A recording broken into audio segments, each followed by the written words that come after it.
मेरा नाम सुमित है। मैं बड़े ही गरीबी भरे दिनों से गुजर रहा था। मेरे पिता इस दुनिया से जा चुके थे। पिताजी के मरने के बाद मेरी जिंदगी पूरी तरह से बदल कर रह गई थी, क्योंकि अभी मेरी ज्यादा उम्र नहीं थी। मैं अभी अपनी पढ़ाई कर रहा था। लेकिन पिताजी के मरने के बाद तो घर की सारी जिम्मेदारियां मुझ पर आ गई थी। मैं 3 बहनों का इकलौता भाई था और माँ के लिए भी इकलौता ही सहारा था। मुझे अब अच्छी सी नौकरी तलाश करनी थी, ताकि मैं अपने घर वालों की जिंदगी को संभाल सकूं। मैं नौकरी की तलाश कर रहा था, लेकिन मुझे नौकरी कहीं नहीं मिल रही थी। फिर बड़ी मुश्किल से मुझे एक जगह नौकरी मिल गई।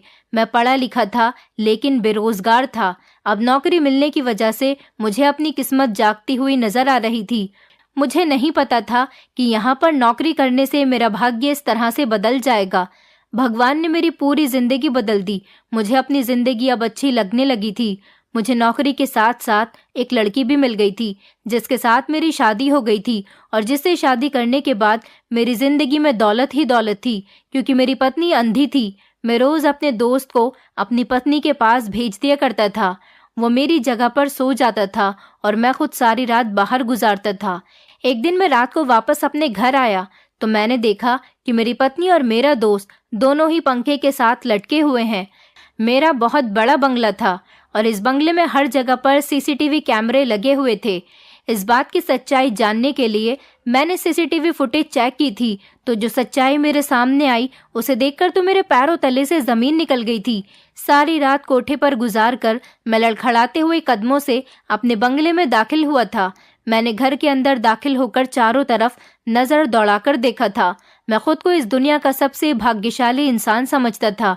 मैं जिस चीज पर भी हाथ रखता था वो चीज मुझे मिल जाया करती थी। सुबह होने वाली थी और मेरी जिंदगी का सूरज भी इस टाइम पूरी तरह आसमान पर चमक रहा था। मुझे अब अपने कमरे में जाकर खामोशी से अपने दोस्त को जगाना था और उसकी जगह पर खुद जाकर लेट जाना था, ताकि मेरी पत्नी को शक न हो। मैं वैसे भी हर रोज ऐसा ही किया करता था। आप लोग सोच रहे होंगे कि मेरे कमरे में मेरी पत्नी के साथ मेरे दोस्त का क्या काम है। ये मेरा दोस्त ही तो था जिसकी वजह से मैं सारी रात अय्याशी करता था और घर से बाहर बेफिक्री से रहता था। वो मेरी जगह मेरे कमरे में मेरी पत्नी के साथ रात गुजारता था और मैं दूसरी लड़कियों के साथ अपनी प्यास बुझाता था। ऐसा करके मुझे बहुत खुशी महसूस होती थी, क्योंकि मेरा अपनी पत्नी से मन भर गया था। और वो कोई खूबसूरत लड़की भी तो नहीं थी, वो सिर्फ मामूली सी शक्ल की और अंधी लड़की थी। मुझे तो खूबसूरत लड़कियां बहुत पसंद थीं, इसलिए मैं हर रात नई और खूबसूरत लड़की को अपने बिस्तर की रौनक बनाया करता था। मुझे नई नई तरह की लड़कियां बहुत पसंद थीं। अब कभी कभी अपने शौक के लिए तो मैं विदेशी लड़कियों को भी बुलाया करता था। इसलिए तो मैंने अपनी पत्नी को अपने दोस्त के हवाले कर दिया था। मुझे हर नई लड़की के साथ रात गुजारने से खुशी मिलती थी। ऐसा करना मेरा बहुत बड़ा शौक था। मेरे दोस्त को भी जवान लड़की मिल गई थी, इसमें उसका क्या जा रहा था। फिर मैं उसका खर्चा भी पूरा कर दिया करता था। इसमें उसके सारे फायदे ही फायदे थे, इसलिए वो भी हर रात खुशी खुशी मेरी जवान पत्नी के पास लेट जाया करता था। मेरी पत्नी के अंधे होने का मुझे बहुत ज्यादा फायदा था। उसे आज तक पता ही नहीं चला था कि मैं उसे कितना बेवकूफ बना चुका हूँ और अभी भी बनाता आ रहा हूँ। उसे पता ही नहीं कि वो शादी से लेकर अब तक किसके साथ रात गुजारती है। वो जिस पर अपना पति समझकर अपना सब कुछ लुटा रही थी, वो दरअसल कोई और नहीं, मेरा अपना ही बेस्ट फ्रेंड था। मैं लड़खड़ाते हुए सीढ़ियां चढ़ने लगा था, मगर किसी तरह से अपने कमरे में पहुंच गया था। मैं होश में नहीं था, क्योंकि मैंने ड्रिंक की हुई थी। उस आलीशान बंगले में मेरा कमरा भी बहुत ही खूबसूरत बना हुआ था, लेकिन जैसे ही मैंने कमरे का दरवाजा खोला तो मुझे समझ ही नहीं आया कि ये सब कुछ क्या हो रहा है। मेरे तो होश ठिकाने आ गए थे। मैं जो नशे में था, एक पल के लिए मेरा नशा सारा उतर गया था। मुझे अपनी आंखों पर विश्वास नहीं आया। मुझे लगा शायद नशे की वजह से मुझे कुछ समझ ही नहीं आ रहा है, क्योंकि कभी कभी मैं इतनी ज्यादा पी लिया करता था कि मुझे कुछ समझ ही नहीं आता था। मगर जब 2-3 बार मैंने अपनी आंखों को मसला और खुद को होश में लाने की कोशिश की, तब भी सामने के नज़ारे में कोई बदलाव नहीं आया था और मेरे पैरों तले से जमीन निकल गई थी। ये देखकर कि मेरा दोस्त और मेरी पत्नी, मैं जल्दी से कमरे के अंदर दाखिल हुआ और अपने दोस्त के पैरों को झंझोड़ना शुरू कर दिया, लेकिन वो तो पता नहीं कब का इस दुनिया से जा चुका था। मैंने अपनी पत्नी को आवाज दी और उसे भी हिलाया, तो पता चला कि वो भी इस दुनिया में नहीं रही। मेरा दोस्त और मेरी पत्नी दोनों ही पंखे से लटके हुए थे और दोनों ही इस दुनिया को छोड़कर जा चुके थे। मेरे तो सर पर आसमान ही टूट पड़ा था। मुझे समझ नहीं आ रहा था कि मैं क्या करूं, क्योंकि अब कुछ भी करना शायद मेरे बस में नहीं था। जैसे तैसे मैंने अपनी पत्नी और दोस्त दोनों को ही पंखे से नीचे उतारा और बेड पर लेटा दिया। मैं ना तो पुलिस को बुला सकता था और ना ही इस बारे में किसी और को बता सकता था। मैं आखिर बताता भी क्या कि मेरा ही अपना दोस्त मेरी पत्नी के साथ मेरे कमरे में आखिर क्या कर रहा था और उन दोनों ने सुसाइड क्यों की। एक साथ उन दोनों का सुसाइड करना बहुत ही अजीबोगरीब बात थी। मैंने अपना सर पकड़ लिया था और सुबह के 8 बजे के बाद तो घर के सारे नौकर भी आना शुरू हो जाते थे। मेरी तो जान मुसीबत में आई हुई थी। आज मुझे ऐसा लग रहा था जैसे मैं बहुत बड़ी मुसीबत का शिकार हो गया हूँ और शायद मेरी मदद करने वाला अब कोई भी नहीं है। जब कुछ समझ नहीं आया तो मैंने सिक्योरिटी गार्ड को फ़ोन किया और उससे कहा कि आज सारे नौकरों को बाहर से ही विदा कर देना। सिक्योरिटी गार्ड ने मेरे कहने का पालन किया और किसी भी नौकर को घर के अंदर नहीं आने दिया, बल्कि सबको टाइम होने से पहले ही छुट्टी की इन्फॉर्मेशन दे दी। वक्त गुजरता चला जा रहा था। मेरी कुछ समझ नहीं आ रहा था और दोनों लाशें मेरे सामने पड़ी हुई थी। मेरी समझ नहीं आ रहा था कि मैं क्या करूं, किसको इन्फॉर्मेशन दूं, किसको बताऊं कि मेरे घर में ये सब कुछ हो चुका है। किस तरह इन दोनों की डिटेल में लोगों को बताऊं। मैं परेशानी की वजह से कमरे में ही इधर उधर टहल रहा था। मेरे सर पर पसीना था। कहने को तो सर्दी का मौसम था, लेकिन घबराहट मेरे दिल पर सवार थी। तभी अचानक टहलते हुए वक्त मेरी नज़र सीसीटीवी कैमरा पर पड़ी थी और मुझे याद आ गया था कि शादी के बाद मैंने सारे घर में खुद ही तो ये कैमरे लगवाए थे, क्योंकि मैं अपने मोबाइल से घर की सारी रिकॉर्डिंग देखता रहता था और अपने पीछे से ही मैंने ये कैमरास इंस्टॉल करवा दिए थे। मैं फौरन कंट्रोल रूम की तरफ भागा था। हर कैमरे की रिकॉर्डिंग मुझे देखनी थी और सारी रिकॉर्डिंग कंट्रोल रूम में ही सेव रखी हुई होती थी और अगर मैं लाइव देखना चाहता तो अपने मोबाइल पर देख लिया करता था। मैंने वहीं से ही रात का सारा डेटा निकाल लिया था। कुछ ही देर के बाद मेरे सारे कंप्यूटर की स्क्रीन पर सीसीटीवी फुटेज में रात भर की सारी वीडियो चलने लगी थी। मेरी पत्नी रेड कलर की खूबसूरत नाइटी पहनकर बाथरूम से बाहर निकली थी और मेरा दोस्त बिस्तर पर बैठा हुआ उसे बड़ी गौर से देख रहा था। फिर मेरी पत्नी मेरे दोस्त की बाहों में समा गई। उन दोनों के बीच का सीन देखकर मुझे शर्म महसूस हो रही थी। पहली बार मुझे इस बात का एहसास हुआ था कि मेरी पत्नी मेरी जगह मेरे दोस्त के साथ थी और जैसे जैसे रात भर की वीडियो कंप्यूटर की स्क्रीन पर चलने लगी वैसे वैसे ही मेरे होश उड़ते जा रहे थे, क्योंकि वो दोनों तो दिन भर माँ के ताने सुन सुनकर मैं पक गया था। क्योंकि माँ हमेशा यही कहती रहती थी कि बेटा, तुम्हारे पढ़ने लिखने का कोई फायदा हुआ ही नहीं जब तुम्हें नौकरी ही नहीं मिल रही तो। पिताजी के मरने के बाद घर के हालात बहुत खराब हो गए थे। बहनों की पढ़ाई भी रुक चुकी थी। मेरी 2 बड़ी बहनें जवान थीं, उनकी शादियां भी करनी थी। मेरी तो कुछ समझ ही नहीं आ रहा था कि मैं क्या करूं। इतना पढ़ा लिखा होने के बावजूद भी मैं बेरोजगार था, जगह जगह नौकरी के लिए धक्के खा रहा था। फिर एक दिन मुझे मेरे एक दोस्त ने जॉब के बारे में बताया। मुझे पता था कि यहाँ से भी मुझे निराशा ही हाथ लगेगी, लेकिन फिर भी मैं एक बार ट्राई करने के लिए उस कंपनी में चला गया था। जब मैंने वहाँ पर अपना इंटरव्यू दिया तो मेरी नौकरी वहाँ पर पक्की हो गई थी और इस बात की मुझे बहुत खुशी हुई थी। और घर आते ही सबसे पहले ये खबर मैंने अपनी माँ और बहनों को सुनाई थी, तो उन लोगों के भी खुशी के ठिकाने नहीं थे, क्योंकि अब हमारे घर में खाने पीने के लाले पड़ने लगे थे। लोगों से उधार ले लेकर भी मेरी माँ शर्मिंदा होने लगी थी। लेकिन अब नौकरी की खबर सुनकर तो घर में खुशियां ही खुशियां आ गई थी। मैंने अगले ही दिन से जॉब पर जाना शुरू कर दिया था। मैंने जिंदगी में बहुत मेहनत की, लेकिन कभी आगे नहीं बढ़ सका था। मैं अपने दोस्तों की जैसी एक अच्छी और अय्याशी वाली जिंदगी गुजारना चाहता था, क्योंकि मेरे सारे ही दोस्त बहुत अमीर थे और अपनी अपनी जिंदगी में वो खूब एंजॉय करते थे। मुझे उन लोगों को देख देख कर जलन महसूस होती थी कि जितना पैसा उन लोगों के पास है उतना पैसा मेरे पास क्यों नहीं है। मेरे पास तो ना ही मेरे पिता की कोई प्रॉपर्टी थी और ना ही इतना पैसा था कि मैं जिससे अय्याशी कर सकता। मैं देखने में स्मार्ट था। मैं चाहता था कि मेरी स्मार्टनेस से लड़कियां फिदा हो जाएं और मैं उनके साथ खूब सारा फ्लर्ट कर सकूं। इसलिए जब भी मैं अपने दोस्तों को देखता तो मेरे दिल में बहुत चाहत होती थी कि मैं भी इनकी ही तरह जिंदगी को एंजॉय करूं और जिंदगी के रंगों के मजे लूं। ये सारे दोस्त भी मैंने अपने कॉलेज में बनाए थे और जानबूझकर अमीर ही दोस्त बनाए थे, ताकि उनके पैसों पर मैं भी कुछ थोड़ी सी अय्याशी कर सकूं। हम लोग एक साथ मिलकर कहीं भी जाते थे तो मेरा सारा खर्चा तो मेरे दोस्त ही उठा लिया करते थे। मेरे पास से कुछ भी खर्च नहीं होता था, और खर्च होता भी कहाँ से, मैं तो खाली जेब था, मेरे जेब में कुछ नहीं होता था। मुझे भरोसा था कि मेरे दोस्त मुझे अपने साथ लेकर जा रहे हैं तो मेरा सारा खर्चा भी उठाएंगे।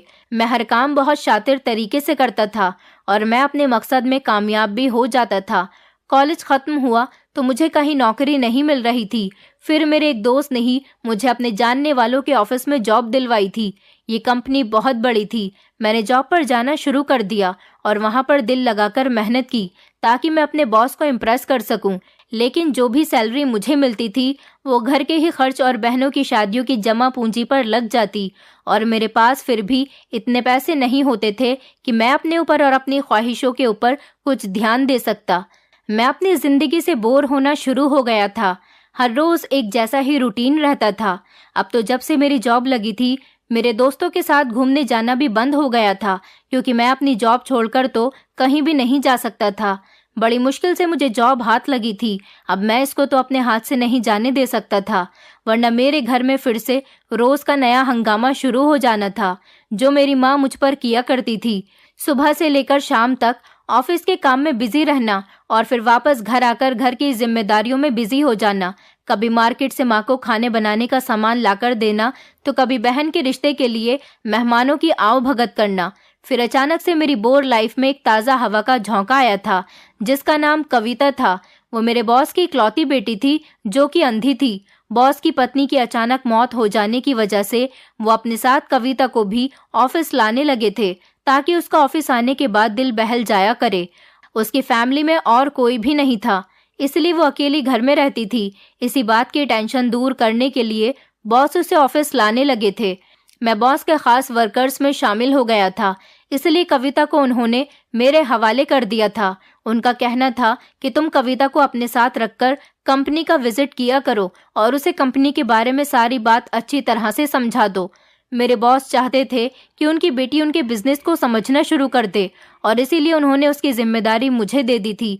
मैंने कविता को कंपनी के बारे में सब कुछ समझाने के साथ साथ उसका दिल जीतने के तरीके भी आजमाने शुरू कर दिए थे, क्योंकि मैं जान गया था कि वो अपने माँ बाप की इकलौती बेटी है और ये करोड़ों की प्रॉपर्टी सिर्फ उसी की है। मैं अब अपने सारे सपनों को कविता के थ्रू साकार करना चाहता था, इसलिए मैंने उसका दिल जीतना शुरू किया और धीरे धीरे मैं अपने इस प्लान में कामयाब भी हो रहा था। मैं पढ़ा लिखा एक समझदार लड़का था, देखने में भी हैंडसम था, अच्छी तरह जानता था कि कविता जैसी लड़कियों को किस तरह से काबू किया जाता है।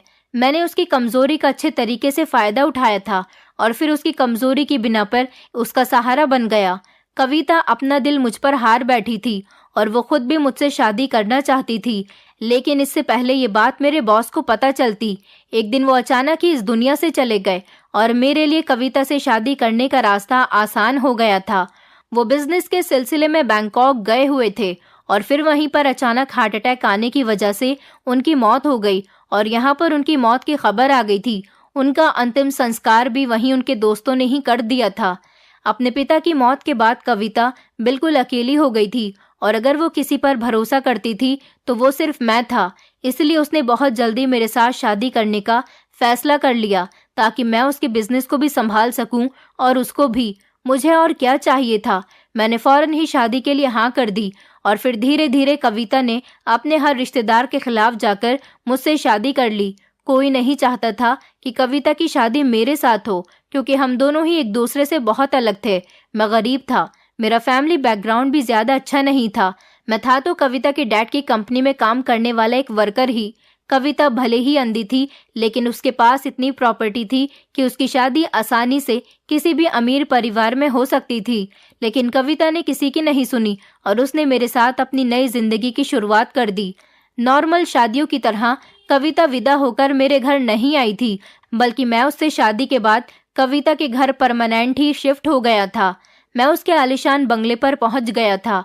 मेरे घर वालों को भी मेरी शादी पर कोई एतराज नहीं था और ना ही कविता के घर में रहने से उनको कोई प्रॉब्लम थी, क्योंकि पैसा वक्त की ज़रूरत थी और उस पैसे से मेरी सारी बहनों का फ्यूचर सिक्योर हो सकता था। शादी के बाद कुछ रातें मैंने कविता के साथ गुजारी थी, लेकिन फिर मेरा दिल उससे भर गया था। वो एक अंधी लड़की थी और उसकी ये कमी मुझे बहुत ज़्यादा चुभती थी। वो इतनी खूबसूरत भी नहीं थी कि मेरा दिल उस पर फिदा हो जाता। मैंने तो उसे अपने प्यार के झांसे में सिर्फ उसकी दौलत के लिए ही फंसाया था। मेरे लिए तो एक से एक बढ़कर खूबसूरत लड़कियां मिल सकती थी। ये सोच भी मेरे दिमाग में मेरे अमीर दोस्तों ने ही डाली थी। वो सब भी हर रात कोठे पर जाकर अय्याशी करते थे। पार्टीज के नाम पर लड़कियों को बुलाकर मजे लूटते थे। एक दिन मेरा एक दोस्त कहने लगा, तुम क्या अपनी अंधी पत्नी के साथ हमेशा चिपके रहते हो? आज की रात हमारे साथ चलो, हम लोग मिलकर खूब मजे करेंगे। चाहता तो मैं भी यही था, लेकिन मैं अपनी पत्नी को नाराज नहीं कर सकता था, और वो भी कभी मुझे रात के टाइम बाहर जाने भी नहीं देती थी, क्योंकि वो कहती थी कि मुझे हमेशा तुम्हारे साथ की ज़रूरत है और रात के टाइम घर में नौकर भी नहीं होते, इसलिए मुझे अकेले डर लगता है। यही सोचकर मैंने अपने दोस्तों को इनकार कर दिया था और वो मुझे छोड़कर चले गए थे। लेकिन मेरे दिल में ये बात आ गई थी कि मुझे भी अपने दोस्तों के साथ अय्याशी करनी चाहिए। पैसे की भी अब मेरे पास कोई कमी नहीं रही थी, क्योंकि कविता के डैड का सारा बिजनेस अब मेरे हाथ में था, इसलिए मेरा अकाउंट पैसों से भर गया था। और फिर अगले ही दिन अचानक से मेरा एक पुराना दोस्त, जो कि मेरे मोहल्ले का ही था और मेरी ही तरह बहुत गरीब था, वो मुझसे मिलने के लिए ऑफिस में आ गया था। वो नौकरी की तलाश में था और मुझसे नौकरी मांग रहा था। मैंने उसे बहुत सोच विचार करने के बाद नौकरी की ऑफर दी थी। मैंने जिस काम के बारे में उसे बताया था, उसे सुनकर तो वो कुर्सी से उछलकर खड़ा हो गया था। उसको अपने कानों पर विश्वास नहीं हो रहा था कि मैं उसको ये बात सच में कह रहा हूँ या फिर उसे मेरी बात गलत सुनाई दी है। वो मेरी तरफ इस तरह से देख रहा था जैसे मेरा दिमाग खराब हो गया हो। मैं भी उसकी तरफ देखकर मुस्कुरा दिया और उससे कहने लगा कि बस यही नौकरी है तुम्हारे लिए। अगर इसे करना चाहते हो तो कर लो, मैं तुम्हें मालामाल कर दूंगा, और अगर नहीं करना चाहते हो तो ठीक है, सारी जिंदगी लोगों के यहाँ नौकरी ढूंढ ढूंढ कर अपने जूते घिसते रहो, फिर भी तुम्हें इतनी सैलरी नहीं मिलेगी। मेरी बात सुनकर वो सोच में पड़ गया था।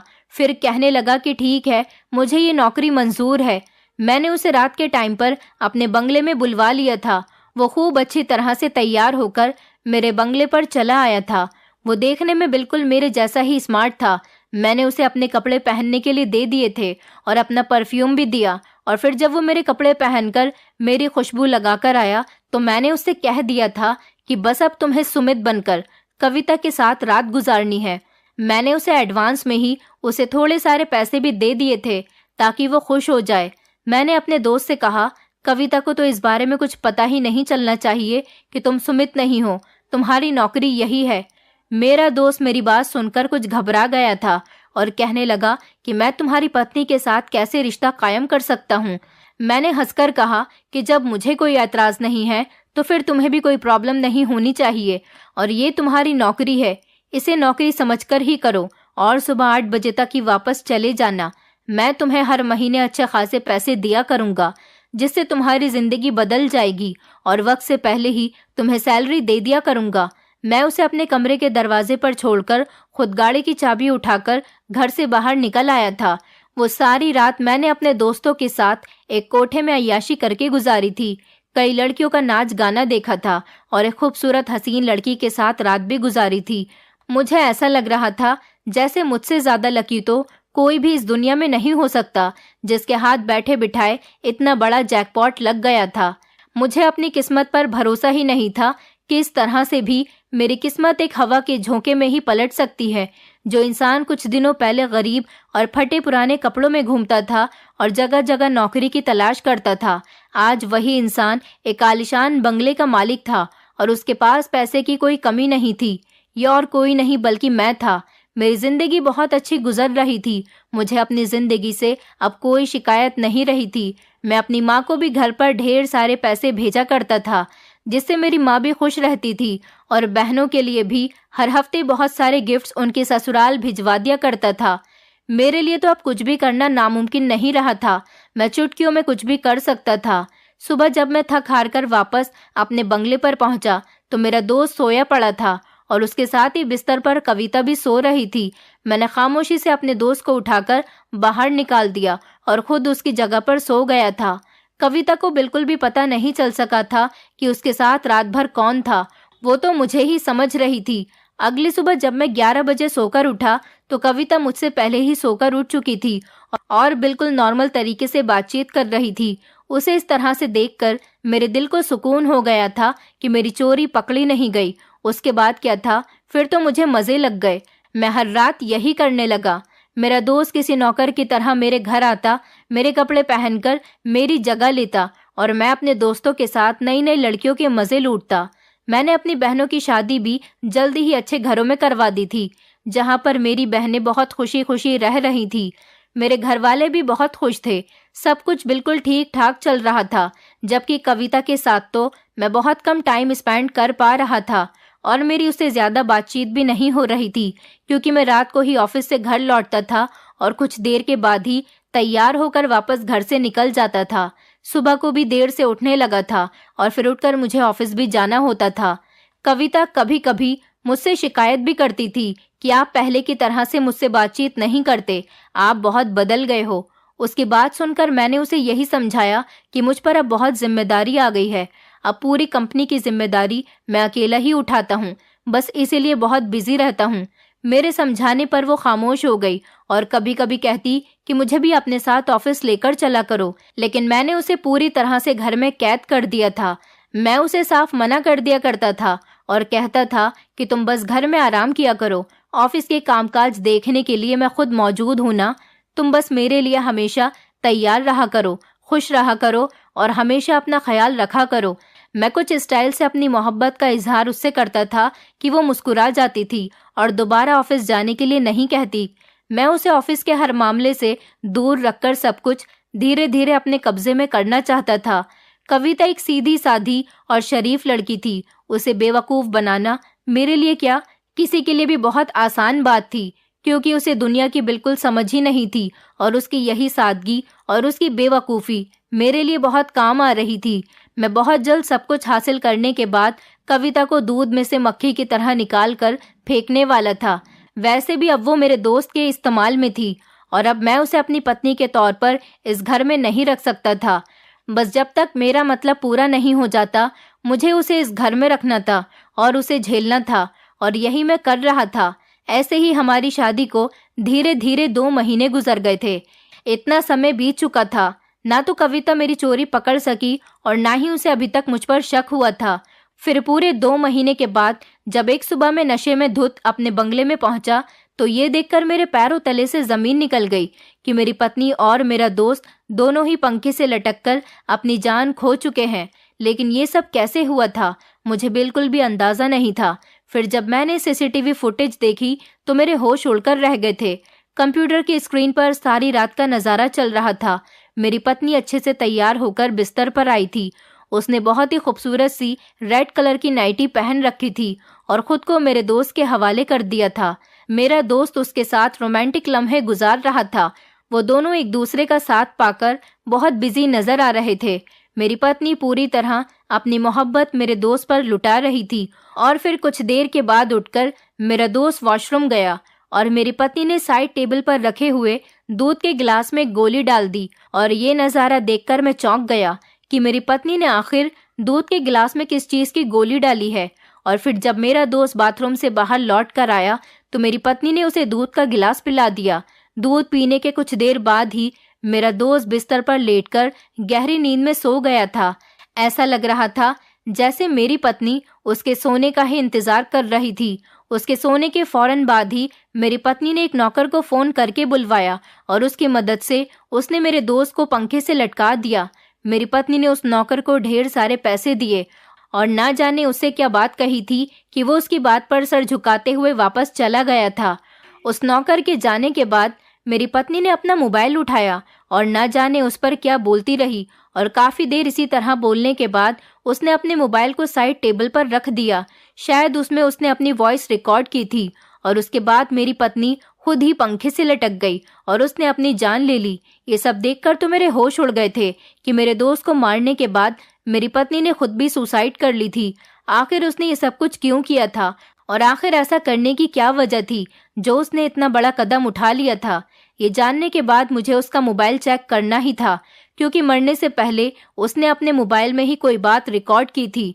मैंने जल्दी से साइड टेबल पर रखा हुआ उसका मोबाइल चेक किया जिसमें मेरी पत्नी ने अपनी वॉइस रिकॉर्ड की थी। मैं उसे ध्यान से सुनता गया, लेकिन उसे सुनते सुनते मेरी आंखों में आंसू आ रहे थे और मेरे रोंगटे भी खड़े हो गए।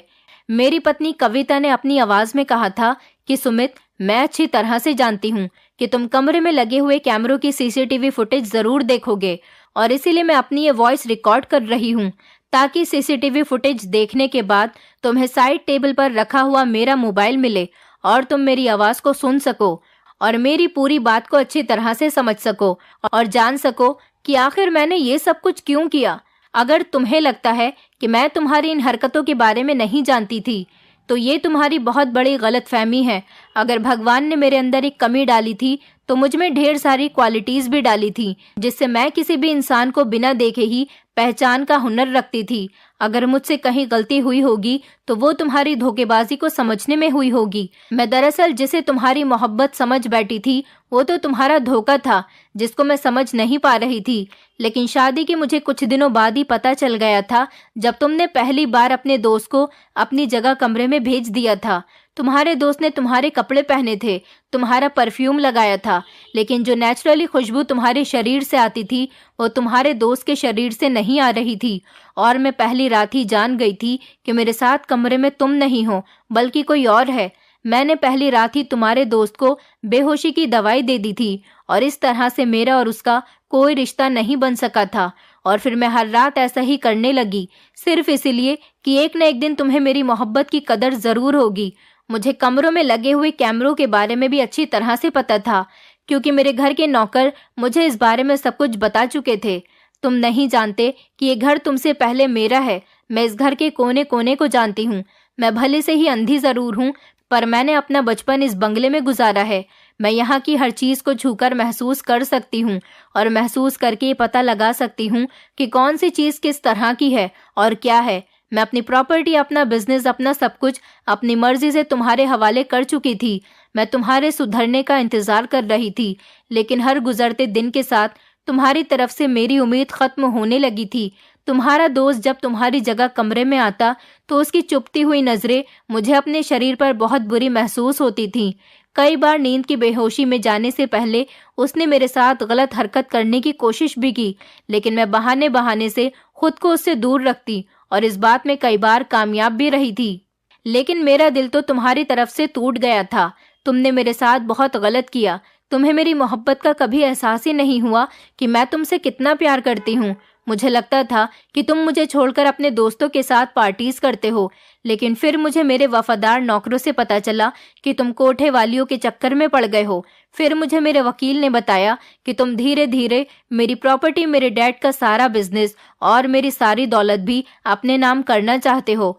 फिर मेरे सामने तुम्हारी सारी सच्चाई ही खुलकर आ गई थी। फिर तो मेरे लिए तुम्हें माफ करना नामुमकिन हो गया था। तुमने हर तरह से मेरे भरोसे को तोड़ दिया था, इसलिए मैंने तुम्हें सजा देने का फैसला किया, क्योंकि मैं तुम जैसे मतलबी और घटिया इंसान के साथ अपनी जिंदगी नहीं गुजार सकती थी। ऐसे इंसान के साथ जिंदगी गुजारने से बेहतर है कि इंसान ही मर जाए।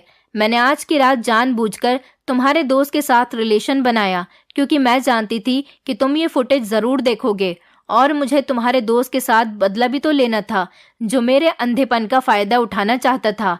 इसलिए मैंने उसे वही नींद की दवाई दी और अपने वफादार नौकर के साथ मिलकर उसे पंखे से लटका दिया। मैंने अपने उस नौकर को पैसे देकर गांव भेज दिया। वो अब वापस कभी भी शहर नहीं आएगा। फिर मैं खुद भी पंखे से लटकने के लिए अपने मोबाइल में तुम्हारे लिए वॉइस रिकॉर्डिंग छोड़ दी, ताकि तुम्हें बता दूं कि मेरा सारा बिजनेस, सारी प्रॉपर्टी और ये बंगला मैं एक ट्रस्ट के नाम कर रही हूँ, जो अनाथ बच्चों को सहारा देता है, ताकि तुम्हारे हाथ कुछ ना आए। और जिस लालच की वजह से तुमने मेरे साथ शादी की थी और तुम मेरे साथ ये सब कुछ कर रहे थे, फिर तुम्हें एहसास होगा कि तुम जिस तरह से खाली हाथ आए थे उसी तरह से खाली हाथ रह जाओगे। तुम्हें कुछ भी हासिल नहीं होगा। मैं खुद भी अपनी जान ले रही हूँ, क्योंकि मेरे पास जीने की कोई वजह बाकी नहीं रही। मैं जानती हूँ कि मेरे लिए सुसाइड करना ठीक नहीं था, पर मेरे लिए जीना भी तो ठीक नहीं था, क्योंकि तुम जैसे लोग मेरी जिंदगी जीना दुश्वार कर देंगे। इसलिए मैं इस दुनिया से जा रही हूँ, लेकिन जाने से पहले मैं तुम्हें भी खाली हाथ कर रही हूँ। ना ही तुम्हारे पास पैसा होगा और ना ही तुम अपनी अधूरी ख्वाहिशों को पूरा कर सकोगे। तुम्हें इस बात का पछतावा सारी जिंदगी रहेगा कि तुमने मेरे साथ बेवफाई क्यों की। तुम एक धोखेबाज इंसान हो। तुम्हें अगर दुनिया वालों ने सजा नहीं दी तो भगवान तुम्हें सजा देगा। तुमने मेरी कमजोरी का फायदा उठाया। मैंने तो तुमसे सच्चा प्यार किया था, लेकिन तुमने सिर्फ मुझे मेरी दौलत की वजह से चाहा।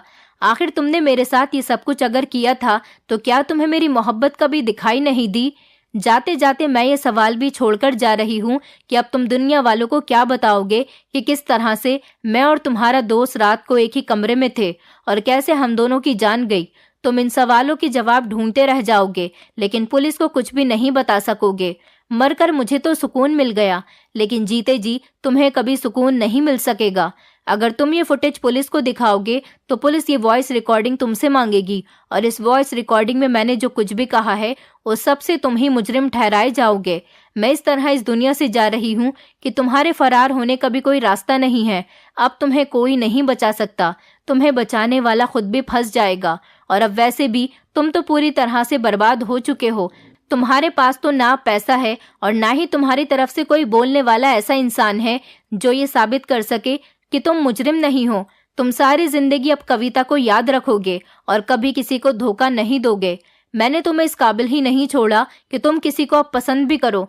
किसी भी औरत पर नजर उठाते समय तुम्हें शर्म आया करेगी और तुम्हें आज का ये वक्त याद आ जाएगा। मैं तो सुकून से मरने जा रही हूँ, अब तुम्हारा खराब समय शुरू होता है। ये कहकर कविता की वॉइस रिकॉर्डिंग खत्म हो गई थी।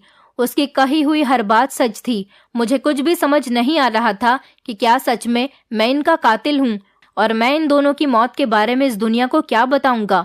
मैं बहुत ज्यादा परेशान था, और फिर कुछ देर तक सोचने के बाद भी मुझे जब कुछ समझ नहीं आया तो मैंने कविता के मोबाइल से उस वॉइस रिकॉर्डिंग को डिलीट कर दिया। यहाँ तक कि उसका मोबाइल भी जमीन पर जोर से दे मारा, जिससे उसका मोबाइल चकनाचूर हो गया। फिर मैंने सिक्योरिटी गार्ड को अंदर बुला लिया। सिक्योरिटी गार्ड ने जब अपनी मालकिन को इस तरह से लटके हुए देखा तो वो बुरी तरह से रोने लगा था।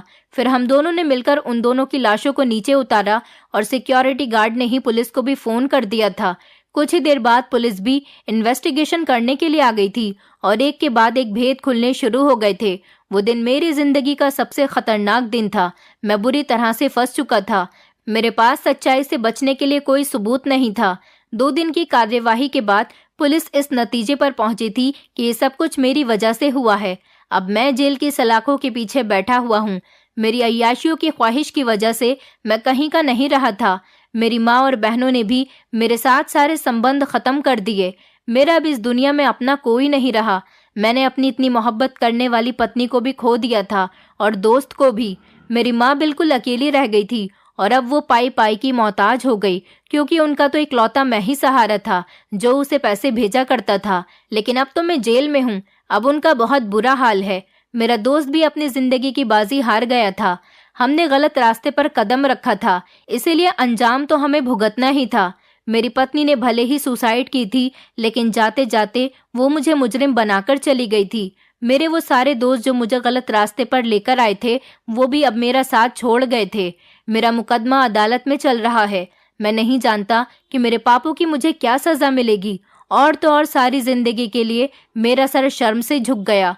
मेरी जिंदगी, मेरा फ्यूचर, सब कुछ बर्बाद हो गया। कभी कभी मैं सोचता हूँ कि मैंने कविता के साथ बहुत गलत किया, लेकिन मरने के बाद वो अपना सारा बदला मुझसे लेकर चली गई, जिसको मैं सारी जिंदगी भुगतने वाला हूँ। अब तो मैं जेल की चक्की पीस रहा हूँ, और मुझे कभी कभी खुद पर हंसी भी आती है कि मैंने खुद ही अपनी अच्छी खासी जिंदगी को बर्बाद कर लिया। क्योंकि जब मैं खाली हाथ था तो मेरी जिंदगी अच्छी गुजर रही थी, और जब मेरे पास भगवान ने मुझे इतनी सारी दौलत दे दी और इतनी अच्छी पत्नी दे दी, तो ये सब कुछ मुझसे बर्दाश्त नहीं हुआ, और मैंने खुद अपने पैर पर कुल्हाड़ी मारकर अपनी जिंदगी को खराब कर लिया, और आज उसका नतीजा मैं भुगत रहा हूँ। दोस्तों, उम्मीद करती हूँ आपको हमारी कहानी पसंद आई होगी। कहानी पसंद आई है तो वीडियो को लाइक करें, चैनल पर नए हैं तो चैनल को सब्सक्राइब करें, और हाँ, नोटिफिकेशन बेल को जरूर दबाएं ताकि अगली अपडेट सबसे पहले आपको मिले।